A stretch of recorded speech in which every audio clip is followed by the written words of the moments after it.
The auction barn smelled of dust, sweat, and something older, something forgotten. The wooden beams overhead creaked under the weight of years, and the dim lighting cast long shadows across the packed crowd. It was an ordinary evening in Bozeman, Montana, where ranchers, breeders, and horse traders gathered for business as usual. A dozen horses had already been paraded through the arena, their muscular bodies gleaming under the harsh fluorescent bulbs. Bids came quickly, hands shooting up, voices calling out numbers in rapid succession. Some horses would go to prosperous ranches, others to rodeo circuits or breeding farms. But there was always one or two that no one wanted. And tonight, that horse stood alone in the ring. The stallion's ribs showed beneath his dull, scarred coat, once a deep chestnut but now streaked with neglect. His mane hung in tangled strands, his hooves cracked from years of hard labor. His head remained low, eyes empty. A shadow of what he had once been. The auctioneer, a man who had seen enough horses come and go to know when one was a lost cause, cleared his throat. "All right, folks, we got us a 7-year-old stallion here. Strong bones, could still be of use with the right care." His voice lacked conviction. Silence. The usual bidders exchanged glances. Someone in the back chuckled. Another muttered, "Not worth the trouble." From the crowd, a woman in a sharp riding coat shook her head. "Shame," she said to her companion. "He's been used up and tossed aside." The auctioneer, sensing the growing disinterest, sighed and tried again. "Come on now, somebody's gotta have a use for him. Start and bid at $50? Nothing." That's when a voice, steady and firm, cut through the murmurs. "I'll take him." The room fell quiet. In the farthest corner of the barn, Dan Carter, a rancher in his late 50s, shifted his weight forward, leaning his calloused hands on the worn wooden railing. His face was lined with the kind of wisdom that only years of working the land could bring. His denim jacket, sun-faded and frayed at the cuffs, told a story of its own. Heads turned. A few people chuckled under their breath. "Dan, you serious?" someone called. He didn't answer. His eyes, sharp and knowing, remained locked on the horse. The auctioneer hesitated. All right then." "Sold for $50 to Mr. Carter." As Dan made his way toward the ring, the whispers followed. "That fool's wasting his money. That horse is done for." But Dan didn't listen. He had seen something no one else had. The stallion flinched as Dan approached, his muscles tensing. But Dan didn't rush. He simply reached out his hand, slow and steady. "It's all right, boy," he murmured. "You're coming home." For the first time that night, the horse lifted his head. And for the first time in years, hope flickered in his tired eyes. The road stretched long and lonesome beneath the twilight sky, the truck's tires humming a steady rhythm against the pavement. In the trailer behind him, Dan could hear the soft shuffling of hooves, the sound of Gideon, as he had decided to name the horse, adjusting to the unfamiliar sway of the ride. It was a name with weight. Gideon, a name that spoke of resilience, of something battered but not broken. Dan glanced in the rearview mirror. The shape of the horse was barely visible through the small slats in the trailer, but he could feel the animal's unease. It wasn't just the movement of the truck that unsettled him. No, this horse had learned not to trust the hands of men. By the time they reached the ranch, the last traces of daylight had bled from the sky, leaving the Montana plains bathed in the soft glow of the rising moon. Dan pulled through the gate of his modest homestead, a place that had seen its fair share of hardship but still stood strong. The Carter Ranch wasn't much to look at. The house was small, built from sturdy timber decades ago. The barns leaned just slightly with the weight of years, and the fences had been patched up more times than Dan cared to count. But it was home. It had been his father's, and his father's before him. He parked the truck near the stable, cutting the engine. Silence settled over the land, broken only by the occasional call of an owl in the distance. Dan climbed down from the driver's seat, stretching out the stiffness in his back before making his way to the trailer. He unlatched the door and let it swing open. For a moment, nothing happened.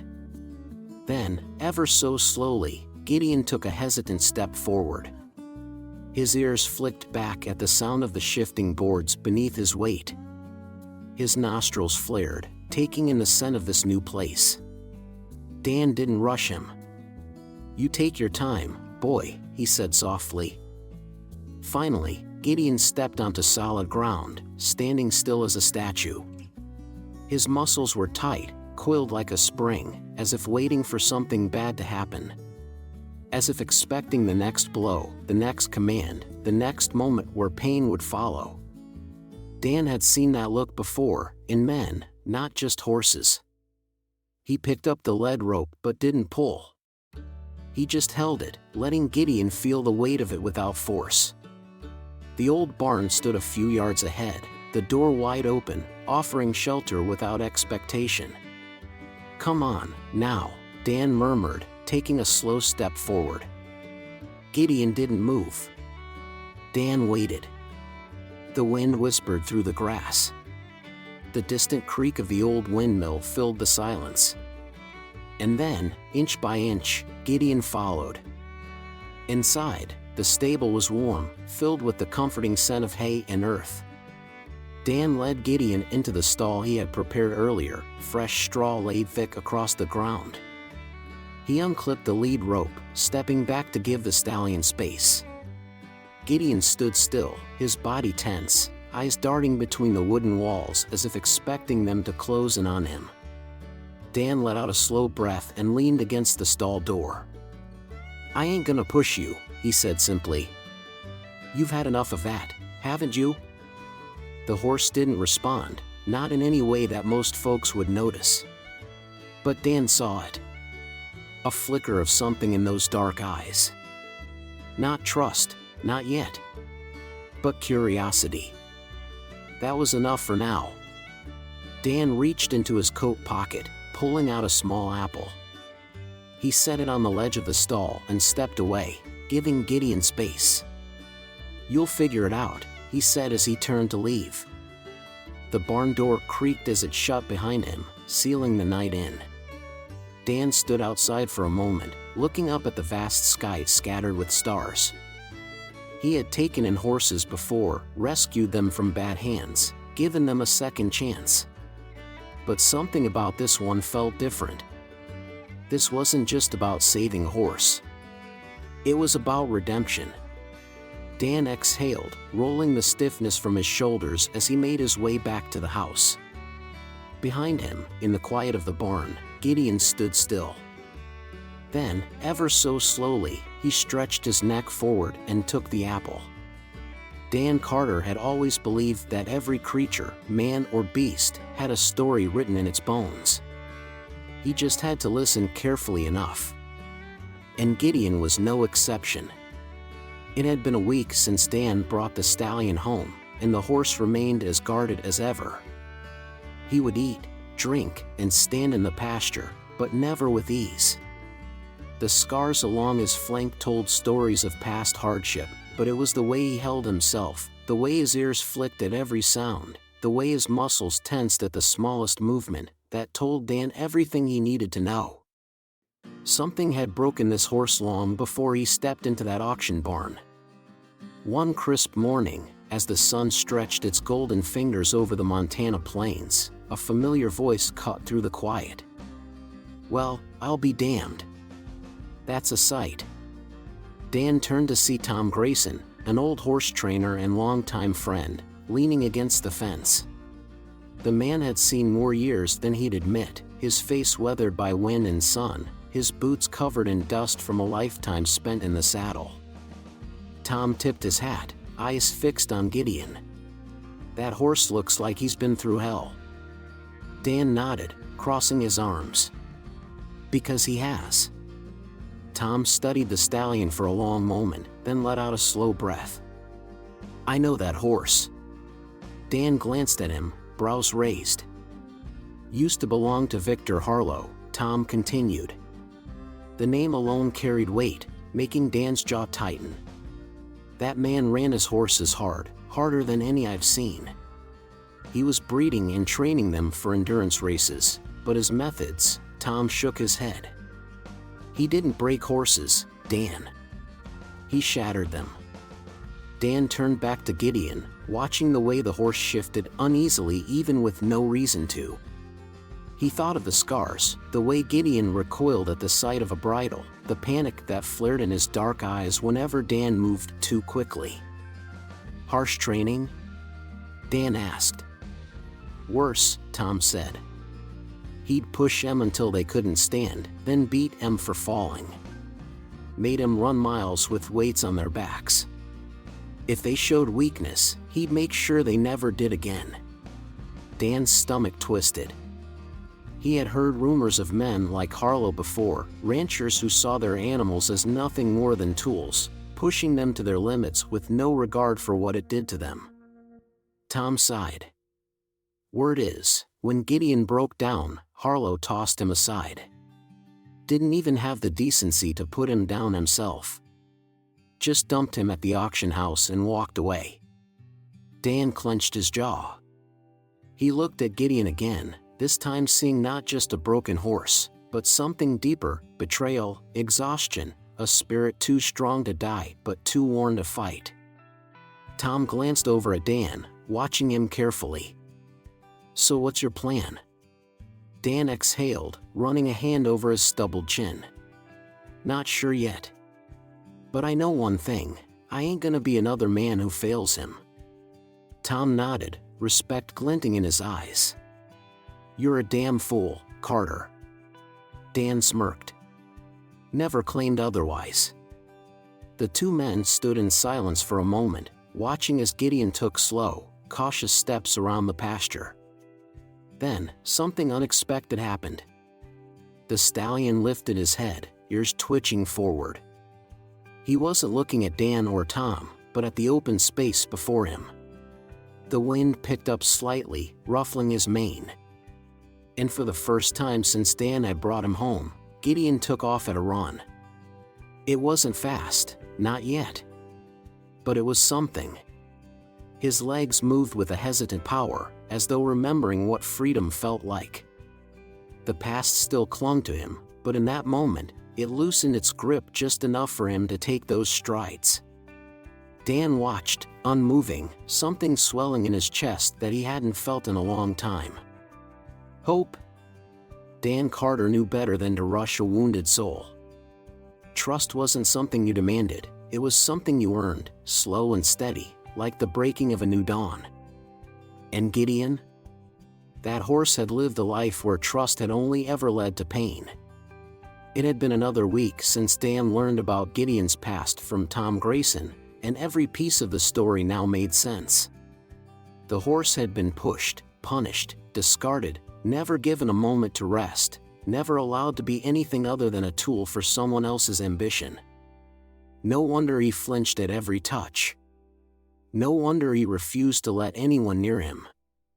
But Dan wasn't Harlow. And he sure as hell wasn't going to force the horse into anything he wasn't ready for. So, he waited. He spent his mornings near the paddock, leaning against the fence, sipping his coffee as the sun climbed over the Montana hills. He didn't call to Gideon. Didn't lure him in with sugar cubes or apples. He just existed in the horse's presence. At first, Gideon ignored him completely, standing off to the side of the field, watching with wary eyes. But after a few days, Dan noticed small changes. The stallion's ears stayed forward longer. He didn't bolt when Dan moved, didn't stiffen at every sudden sound. Then, one evening, as Dan sat on a stool just outside the barn, reading a dog-eared copy of an old Western novel, he heard the soft crunch of hooves on the dirt behind him. He didn't move. Didn't even breathe. Slowly, ever so slowly, Gideon stepped closer. Dan kept his eyes on the book, pretending not to notice, even as his heart pounded in his chest. Then he felt it, the warm breath of the horse on his shoulder. A small exhale. A cautious sniff. Dan let out a slow, steady breath and turned his head just slightly. "Well now," he murmured, his voice as gentle as the wind rolling over the hills. "Took you long enough." Gideon's ears flicked back, uncertain, but he didn't step away. Dan knew better than to reach out. That would come later. For now, the fact that the horse had come to him, on his own terms, was more than enough. It was the first real step toward something Dan had been waiting for. A step toward trust. The next few days followed the same rhythm. Gideon got closer. He lingered near Dan when he worked in the barn, stayed close when he filled the water trough. It wasn't much, but it was something.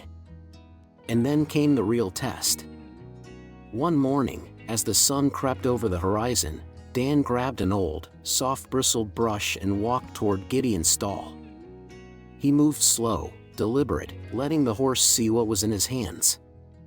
Gideon froze, muscles tensing like a coiled spring. Dan stopped a few feet away. "It's all right, boy," he said softly. "Ain't nobody gonna hurt you here." He crouched down, turning slightly to the side, making himself small, non-threatening. Then he set the brush on the ground between them and leaned back on his heels. And then he waited. The minutes stretched on. Gideon snorted, shifting his weight uneasily. His ears flicked, his tail swished, but he didn't bolt. Then, ever so carefully, he lowered his head, sniffing at the brush. Dan didn't move. Didn't rush him. Gideon nudged the brush with his nose, then took a single step forward. Dan held his breath. And then, finally, the stallion did something Dan had been waiting weeks for. He closed his eyes and let out a slow, steady sigh. Dan reached out, so gentle it was barely a whisper, and let his fingertips graze the horse's shoulder. Gideon flinched, but he didn't run. Dan stroked him once, twice, murmuring low and steady. "See? Not so bad, huh?" The stallion didn't answer, of course. But in the quiet of the barn, something shifted between them. A barrier broke. And just like that, Gideon let him in. It wasn't perfect. There were still setbacks, moments where old ghosts reared their heads. One afternoon, Dan tried to slip a simple rope halter over Gideon's head. The moment the soft rope brushed against his cheek, the stallion reared back in a panic, eyes wide, breath coming fast and harsh. Dan dropped the halter immediately and stepped back, hands raised. All right," he said, his voice calm. "No harm, no foul." It took Gideon a full minute to settle, his sides heaving, his ears pinned back. Dan sighed, running a hand through his graying hair. "Guess we're talking this real slow, huh?" But he wasn't angry. Hell, he understood. Some wounds cut so deep they never fully fade. Some scars ain't the kind you can see. But scars didn't mean something was broken beyond repair. And Dan knew, as sure as the land beneath his boots, that he wasn't giving up on this horse. Not now. Not ever. Because Gideon had taken the first step toward trust. And that meant everything.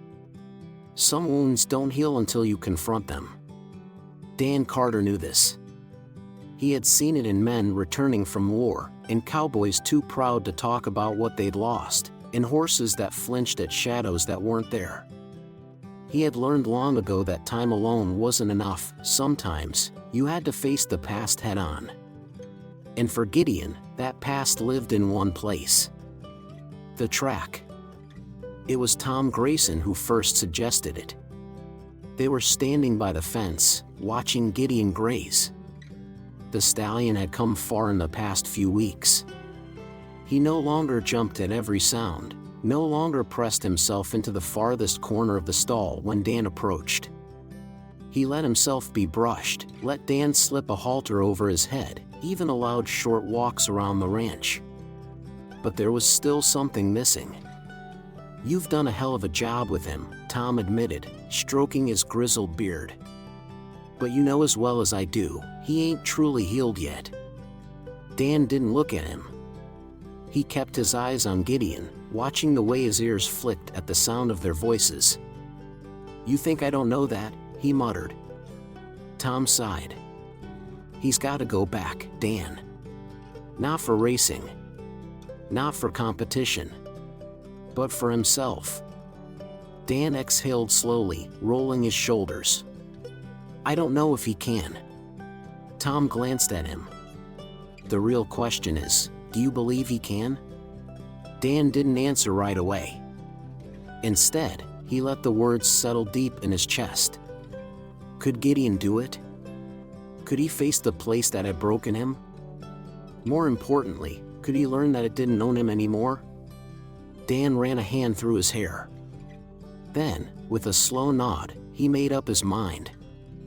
"We'll take it slow." Tom grinned. "Wouldn't expect anything else from you." A week later, Dan loaded Gideon into the trailer. This time, the stallion didn't fight him. Didn't rear, didn't panic. He hesitated, sure, but when Dan placed a steadying hand on his neck, murmuring, "Easy, boy," Gideon stepped inside. That alone told Dan that Gideon was ready. The drive to the private track outside town was quiet. Tom followed behind in his truck, but Dan barely noticed. His mind was on the horse in the trailer. On the test ahead. Would Gideon crumble the moment he stepped onto that dirt? Would the ghosts of his past drag him back under? Or would he, finally, truly, let them go? Dan pulled into the empty lot beside the track. It wasn't one of the big, loud racing circuits. This was just a simple training facility, a quiet place where young horses were brought to learn. But for Gideon, it was still a battlefield. Dan climbed out of the truck, took a breath, and went to unload the stallion. When Gideon stepped onto the ground, he froze. His body went rigid, his ears pinned flat, his breath coming in sharp bursts. Dan could feel the fear radiating off him, see the whites of his eyes as he took in the sight of the oval track ahead. "It's all right, boy," Dan murmured. "Ain't nothing here can hurt you now." Gideon didn't believe him. Not yet. Dan didn't force him forward. He simply stood there, waiting. The seconds stretched. A bird called from a nearby tree. The wind whispered through the empty bleachers. Then, one step. Gideon moved. Not much. Just one hoof, pressing lightly into the dirt. Testing it. Dan let out a slow breath. There you go. Another step. Then another. Slow, cautious, but forward. Dan walked beside him, keeping his movements relaxed, keeping his voice soft. They reached the starting line. Gideon stopped again. His body tensed. Dan placed a steadying hand on his neck. "You ain't gotta run," he said. "Not unless you want to." Gideon stood still for a long moment. Then, something shifted. He lifted his head. Took in the track, not with fear, but with something else. A memory. Then, without warning, he moved. Not in fear. Not in panic. But in power. His legs stretched, his muscles coiled, his hooves struck the ground in long, fluid strides. Not running away. Running free. Dan stood still, watching as Gideon circled the track, his mane flowing like fire, his scars forgotten beneath the sunlight. Tom, standing by the fence, let out a low whistle. Damn. Look at him go. Dan didn't answer. He couldn't. His throat was tight, his chest full. Because this was more than running. This was Gideon reclaiming himself. And as the stallion slowed, trotting back to Dan's side, his head held high, his breath steady, Dan knew. The past would always be there. The scars would never fully fade. But Gideon wasn't afraid anymore. And neither was Dan. Dan Carter had always believed that real healing wasn't about forgetting the past, it was about learning how to live with it. And as Gideon slowed to a stop in front of him, his breath steady, his chestnut coat damp with sweat, Dan knew that the stallion had done just that.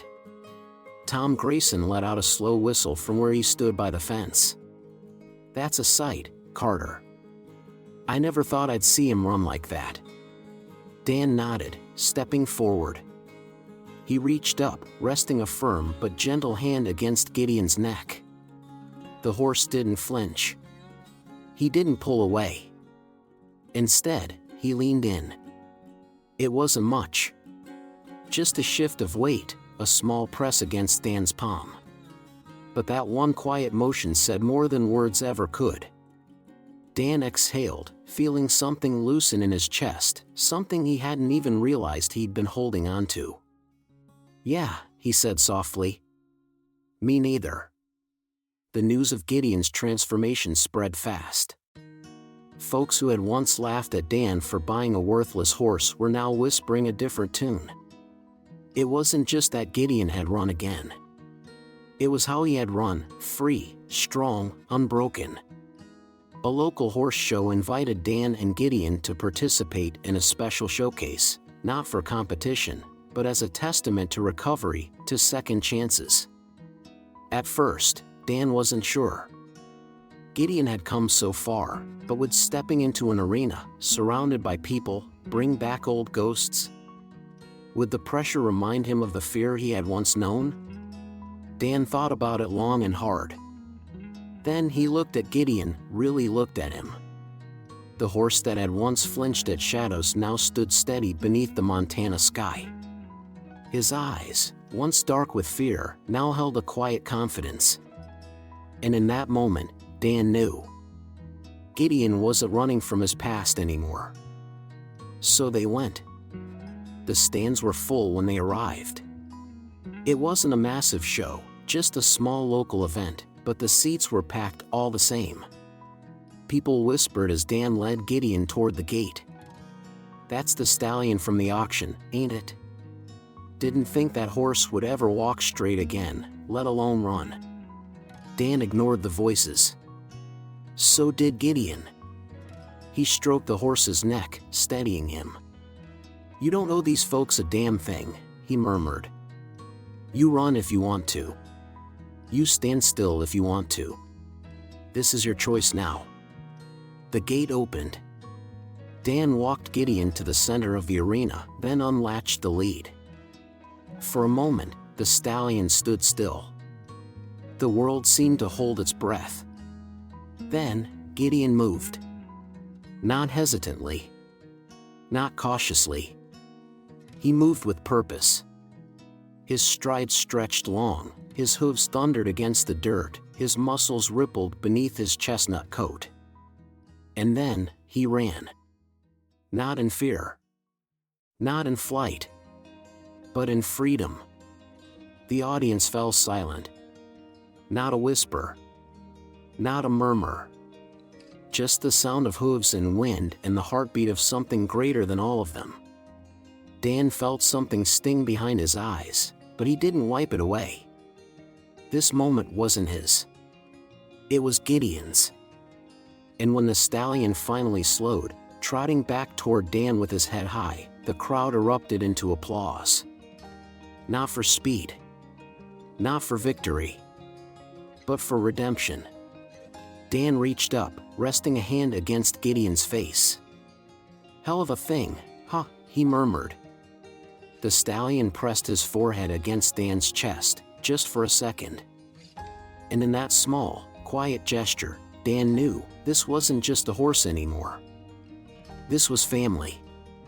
The sun was beginning to set as Dan Carter stood by the fence, watching Gideon graze in the pasture. The evening light bathed the land in hues of gold and amber, casting long shadows across the rolling hills. The air smelled of fresh-cut hay, of earth, of something quiet and steady, something that felt like peace. It had been a long road to get here. A road filled with setbacks and small victories, with moments of doubt and moments of faith. And yet, here they were. Gideon, the horse that once flinched at every touch, now stood calm and unafraid.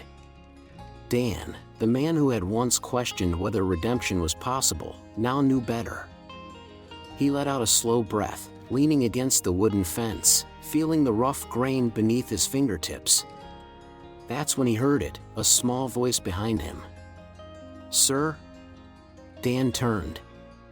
A young boy, no older than 10, stood there, his hands stuffed deep in the pockets of an oversized jacket. His eyes flicked toward the pasture, then back to Dan. "Is it true?" the boy asked. Was Gideon really broken before? Dan was quiet for a moment, his gaze drifting back to the stallion. He could still see the scars, the faint lines of past wounds along Gideon's flank. Marks of what had been. But they didn't define him anymore. Dan knelt down so he was at the boy's eye level. "He was never broken," he said, voice steady. "He was just waiting for someone to believe in him." The boy looked up at him, considering that. Then, slowly, he nodded. "Guess that makes sense." Dan smiled. "Yeah. I think so too." The boy gave one last glance at Gideon before running off toward his family. Dan watched him go, something warm settling deep in his chest. Because that was the truth of it, wasn't it? People liked to call things broken when they didn't understand them. When something didn't fit their expectations, when it wasn't easy or convenient, they'd write it off. But brokenness isn't the end of the story. Not for a horse. Not for a man. Not for anyone. Dan looked back at Gideon, the stallion standing tall beneath the Montana sky, and let out a breath he hadn't realized he'd been holding. "You done good, boy," he murmured. Gideon lifted his head, ears flicking forward at the sound of Dan's voice. Then, just for a moment, the stallion stepped forward, closing the distance between them. Not because he had to, but because he wanted to.